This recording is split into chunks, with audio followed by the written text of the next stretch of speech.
Today I'm going to be going over a casting based Mistweaver build, specifically for Mythic Plus. This isn't really a definitive or authoritative guide or gospel or anything. This is just, I'm going to be discussing the problems I ran into with a Fistweaving build and what I decided to aim for, or the goals I had for a caster based build, and then I guess discussing how that has worked out for me and why I think it's quite good. I'll also be going over talent options and gearing choices and things towards the end of the video. I'll put all the chapters in the bottom, but for now I guess I'll start off with a little bit of context. So I tried a casting based Mistweaver before, in beta actually, and the problem I ran into back then was that I ended up trying to heal up health bars with two spells, and that was Vivify and Enveloping Mists. And even though I tried to alleviate some of the mana issues with talents like Life Cycles and properly playing around alternating those abilities to get maximum value out of Life Cycles, I always effectively ran into the same problem, and that was that over the course of a dungeon, if my job was to heal health bars back up,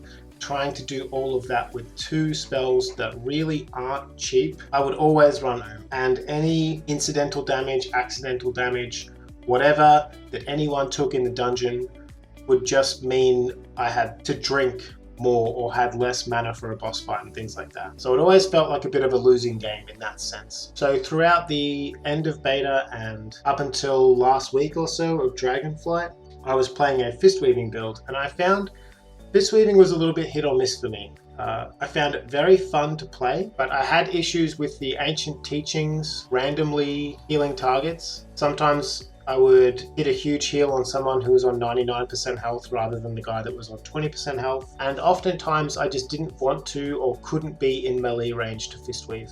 So those were the main issues. Sometimes it felt great, sometimes not so great. And overall, I felt the throughput wasn't high, it wasn't good. It felt like I was really relying on damage patterns to not get too crazy and groups to play fairly cleanly to make Fistweaving feel good. So what I ended up doing was making a casting based build, and I was trying to solve two problems, or I had two goals in mind, however you want to think about it. Goal one was to have a way to cheaply, like mana efficiently heal targets up, or to move health bars without having to spend huge portions of my mana bar to do it. And I wanted very powerful healing cooldowns. And the two problems that was solving was that I wanted to be able to heal up mistakes or heal up avoidable damage that the group took without having to worry about my mana all the time. And I also wanted to have huge on-demand AoE healing for like the big boss mechanics like Herja's Eye of the Storm or Tempest Storm in Not Good Offensive, or prior to this week's nerf, the Stone Step boss in Temple of the Jade Serpent. Like those kind of boss fights where having excessive amounts of throughput just made everything easier. So that's what I went for. And I built around Soothing Mist and Unison for my cheap, efficient healing, and Yulon on a 1 minute cooldown with Invoker's Delight to give it the haste buff, to give me like huge AoE burst healing. And then with those two things, I added Tear of Morning. So the idea is that my bread and butter spell, the spell I press the most in Mythic Plus, is Enveloping Mist, and I always press Soothing Mist before the Enveloping. So I'm effectively always playing by just hitting Soothing and then Enveloping. And then when I need big AoE burst healing cooldowns, I press Yulon, which I can press every minute. It lasts 12 seconds, and what it does is basically mean that I play the exact same way with the cooldown up. I'm still just pressing Soothing and then Enveloping Mist into targets. But as I do that, Yulon AoE heals the group, along with Tear of Morning, Cleave healing that Enveloping Mist onto all the targets with Rem on them. And whenever I don't need big throughput, I am channeling Soothing. And that's basically the whole build. Now, the reason why Enveloping Mist is so good and why I chose to build around that rather than something like Vivify is that I just get much more value out of Enveloping Mists. And that is because with Rapid Diffusion, Enveloping Mist, every time I cast it, it procs a Renewing Mist for 6 seconds. So it gives me my Rem coverage on the group whenever I need it. It also causes anyone who has Enveloping on them to heal for 2% of their health every time they take damage. through Overflowing Mists. It also increases the healing of my other healing spells on my Enveloping Mist targets by 40%. And what that means is that if I Enveloping Mist a target, I get huge value out of Soothing and Unison also into that target, which gets buffed by 40%. So at the time when I first made the build, that was enough. That was enough synergy to make me think like, okay, all the parts of the build work together.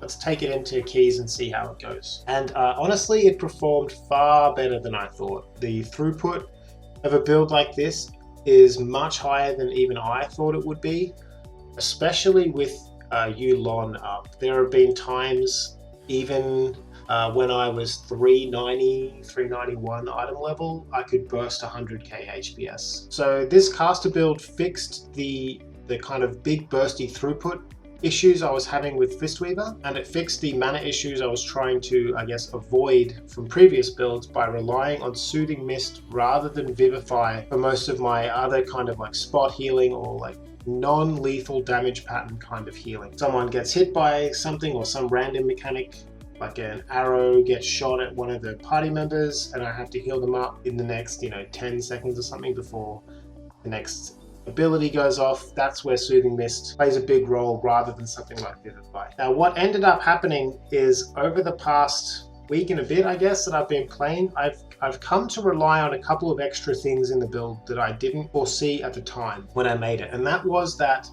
Yulon's Whisper is actually really nice for AoE healing, and so is Secret Infusion with Thunder Focus T. So the way I play in keys now is I'm always planning around my Yulon for the big healing throughput checks, and then outside of that, I am always trying to get as much value out of Yulon's Whisper with TFT and Focused Thunder. So that's kind of like Yulon is my big burst, and TFT basically turns into my mini burst.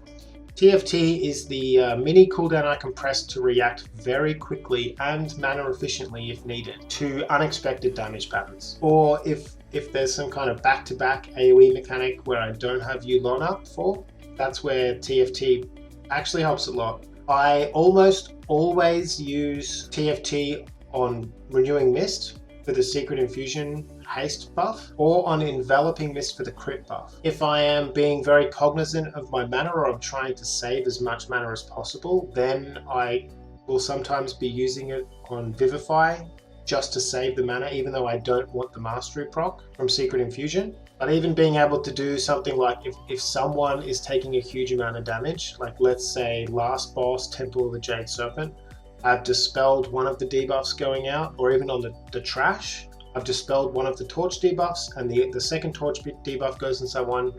I want to heal them up like quite a lot without burning through my whole mana bar. So I can do something like obviously Soothing Mist them, and then TFT Enveloping Mist them, and then use the second Focused Thunder charge of TFT on the Vivify. And that's like getting, I don't know what it is. It's a huge amount of spell power healing from the Soothing and the Unison and the Enveloping that buffs that by 40%. And then the Vivify that also gets buffed again on that target. But you're effectively only paying for one mana cost of an ability, which is the one in Enveloping Mist. The second aspect to this build that has come in really nice, or really handy, that I didn't foresee or expect at the time, was that Vivacious Vivification. Because most of my healing comes from Enveloping Mist, it's almost like I always have an instant Vivify ready to go. Now, I don't use it often. Because I rely on my Enveloping, it means that whenever I can't Enveloping, like when I'm moving, I can almost always rely on having an instant cast Vivify ready to go, which has actually been like really nice to have. As far as talent options go, with the class tree, I think a lot of this is up to you. You obviously need to start at Soothing Mist at the top, and you have to end up at Jade Serpent statue at the bottom. But how you get there and what you take along the way is almost entirely up to you. Personally, I have still stuck with the damage nodes on Rising Sun Kick and Spinning Crane Kick, for example, but I don't think they're that necessary. 9 times out of 10 in most keys, I don't worry about doing damage too much. As I'm getting into the higher key range, and I especially play with groups that take less and less damage, I have found myself doing damage more and more, especially, some dungeons more than others, right? Like in a Ruby Life Pools, I'm probably not going to DPS at all. Same with a Temple of the Jade Serpent. I'm just not going to DPS much at all. But a dungeon like Court of Stars or Burial Grounds or even Algathar Academy, there are many packs that really just don't do anything. So there really isn't a reason not to DPS, so I still take the damage nodes. But I think the real choice is going to come down to whether or not you spec into the Resonant Fists and White Tiger Statue for damage, or you go the defensive route with Generous Paw and Bounce Back. So my tank build would look something like this. I would probably even drop Fast Feet to grab Fort Brew if I was going into like a high tyrannical Halls of Valor or Ruby Life Pools or some dungeon where you never have enough defensives. But then in other dungeons, I'm probably going to swap my class tree to something more like this. As far as the spec tree goes, I would skip Essence Font if I could and still take Life Cocoon. That's how little I use Essence Font in keys anymore. But I think here again, there's a couple of talents you really want, and there's a couple of things you can change. So obviously you want Revival or Restoral. I think the point you take below it to get to Yulon or to get to your Celestial is completely up to you. I take Zen Pulse because I have found that sometimes having an on-demand big heal on a trash pack for the tank is really nice, and I also like the damage. I also like the ability, I can just press it at the start of every pack and apply my Mystic Touch to everything. So that's great. Font of Life seems useless because I don't press Essence Font, but Uplifted Spirits is another option here. If I really wanted to make my Revival a little bit stronger, with the hot portion, I would look at taking this instead of Zen Pulse. You need your second charge of Renewing Mist. This is pretty much a given. I think Healing Elixir is extremely strong. I think every Mistweaver needs to take this. I also think the same is true of Rapid Diffusion. Rapid Diffusion is what gives this build its Renewing Mist coverage. Because we don't take Rising Mist, we have no way of extending our hots. So we have to apply Renewing Mists just more than the usual 2 charges would allow with Rapid Diffusion. So either pressing Rising Sun Kick or Enveloping Mist often. I go with Yulon on the Celestial Choice node, obviously take Enveloping Breath, and then I pick the 1 minute Yulon cooldown with a 12-second duration. I think in Mythic Plus this is almost mandatory. There are so many boss fight, like unavoidable big damage mechanics that all happen a minute apart, like Herja's Eye of the Storm on Tempest boss, every second Slicing Winds on Melandris. The 1 minute Celestial is crazy, and it is the cooldown you press. It is what you play into the big healing checks in dungeons. We take Mistwrap to make our Enveloping 1 second longer and increase its healing bonus because Enveloping is what most of our healing is. As an example, Enveloping Mist was 22% of my healing overall. I pressed it 91 times. This has generally been how it's played out for me in almost all dungeons, in that I press Enveloping about twice as often as I press Vivify. I press Renewing on cooldown, like I use the charges all the time, and then I channel a lot of Soothing Mists. We take Clouded Focus because we channel Soothing before casting our Enveloping Mist always, and Clouded Focus is just a straight up 15% more Enveloping Mist healing on that target. Now the other option here instead of Clouded is to actually take Peaceful Mending, because it almost does the same thing. The plus side of Clouded Focus is that it stacks up to 3 times, although over the course of a whole dungeon I probably cast Enveloping Mist or Vivify like on the same target in the same Soothing. I probably get to a second stack of Clouded Focus maybe once in the whole dungeon. So this is not that useful for that portion of its effect, but you do get the 15% healing bonus on the first cast, but you don't get the mana bonus or the mana reduction until the second cast. So most of the time the mana reduction is useless. We take Misty Peaks just to get a lot of the procs of Enveloping from our Renewing Mystics. The other option here is if you really want a lot more single target healing, spot healing into your Soothing targets, you can swap these Misty Peak 2 points for Peaceful Mending 2 points. Obviously this will all change in 10.0.5 when Peaceful Mending goes away, but for now that is one of the options. I also take Life Cycles, even though I don't get full value out of it because I don't get a perfect one-to-one alternation of Enveloping and Vivify. It still helps a lot, and I effectively have to put my points somewhere. If I was more comfortable with my mana, if I knew I was playing in cleaner groups instead of with pugs, and I was happy to chug a couple of mana pots, or I was happy to drink after every pack, then I would probably drop life cycles and try and take 1 point out of somewhere else up here to throw 2 into Dancing Mists. So that is another option. I think Focus Thunder, if you really want it to be, could be a point you put anywhere else down in this bottom section. But like I said before, sometimes it is actually really nice to get the free Vivify or free double Vivify on your TFT if you really want to save your mana. For some boss fights, it could be quite useful. Secret Infusion is what makes TFT feel so much stronger, along with Yulon's Whisper. And obviously Invokers is a big part of what makes the casting Mistweaver build have a stronger throughput cooldown than the Fistweaving version, just because every time you press your Celestial, you effectively get Bloodlust. I think this tooltip is wrong. You get your 33% haste for 8 seconds, not 20. But like I said, it's a big part of what makes pressing Yulon feel so good and do so much healing. We take Unison just to make our Soothing Mist that much stronger. I think this is a big part of what makes channeling Soothing in this build feel impactful. Like, you can move health bars by just pressing Soothing Mist. You don't have to always spend mana on a cast to follow it. And then Tear of Morning is, I guess, the ability that kind of ties the whole build together. So the big benefit on Tear of Morning is even like your rotational healing or your cooldown healing through Yulon,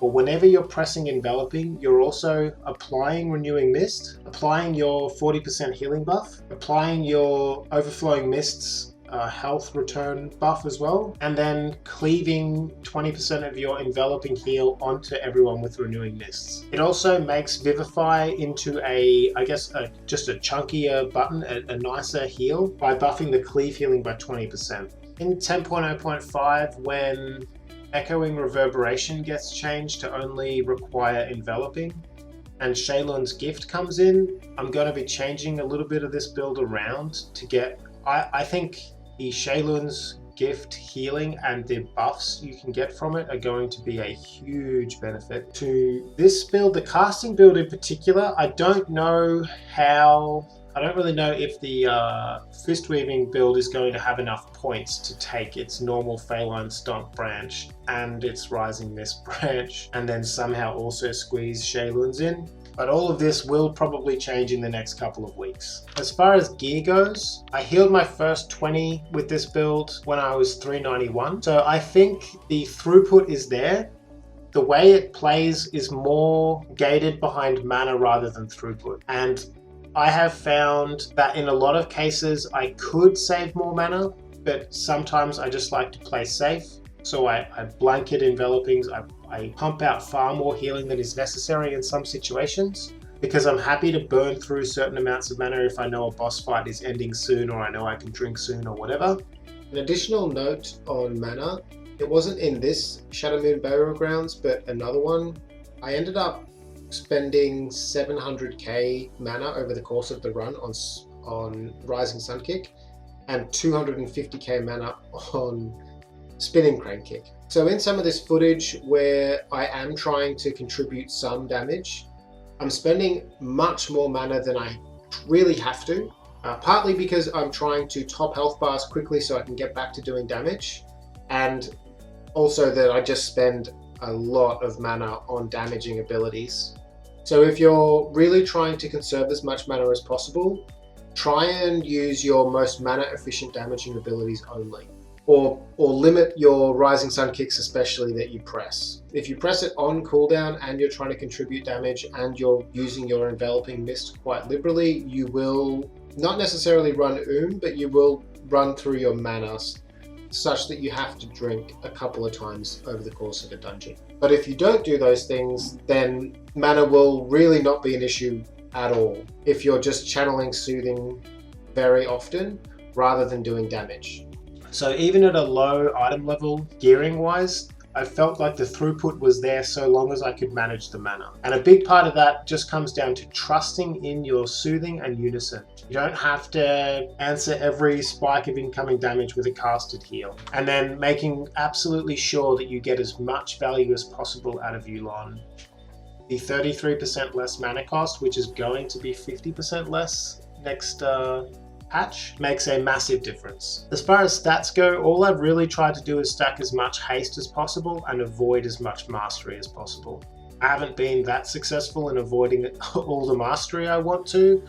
Part of that is because I've gotten a couple of tier pieces from Vault that had mastery on them, and a couple of other pieces that I can't seem to get non-mastery pieces for. But at the end of the day, all I'm really aiming for is as much haste as possible. And then after haste, I would like versatility, but I'm happy with crit or verse. I just want to avoid mastery. Gust of Mist just isn't a big part of my healing. And Gust of Mist also, it isn't a big part of my healing when I need to do big healing. If I'm thinking about healing a Tyrannical Hosier or a Tyrannical Tempest or something, I'm not trying to make my gusts heal for more. I'm trying to get even more value out of Enveloping Breath and Enveloping Mist and Unison and channeling my Soothings and things like that.